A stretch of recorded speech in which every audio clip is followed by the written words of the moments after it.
నెల్లూరు జిల్లాలోని ప్రముఖ పుణ్యక్షేత్రమైన పెంచలకోన బ్రహ్మోత్సవాలు ఘనంగా ప్రారంభమయ్యాయి.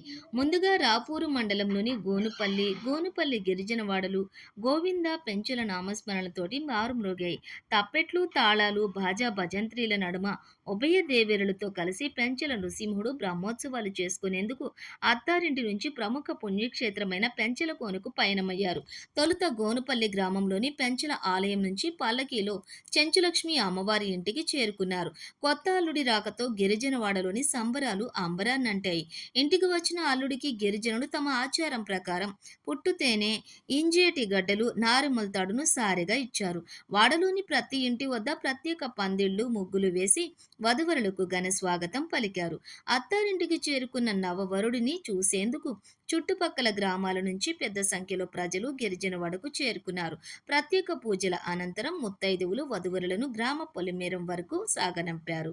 ప్రత్యేకంగా అలంకరించిన పల్లకీలో దేవేరులతో కలిసి కొలువుదీరిన స్వామివారు గ్రామ శివార్లోని గొల్లబోయ ఆలయానికి చేరుకుని తొలి దర్శనం గొల్లబోయకి ఇచ్చారు. అనంతరం బోయలు పల్లకీ మోసుకుంటూ 6 కిలోమీటర్లు కాలినడకన పెంచలకోనకు పయనమయ్యారు. సహజ సిద్ధమైన చల్లని వాతావరణంలో కొద్ది దూరం ట్యాంకర్లతోటి పట్టిన నీటితో చల్లబడ్డ రోడ్డుపై మిగిలిన దూరం వందలాది మంది భక్తులతో శ్రీవారు పెంచలకోనకు చేరారు.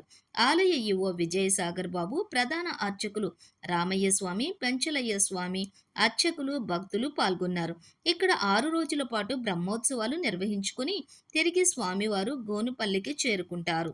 ఈ సందర్భంగా వారం పాటు గోనుపల్లి వాసులు నియమనిష్టలతోటి మాంసాహారాలకు దూరంగా ఉంటారు.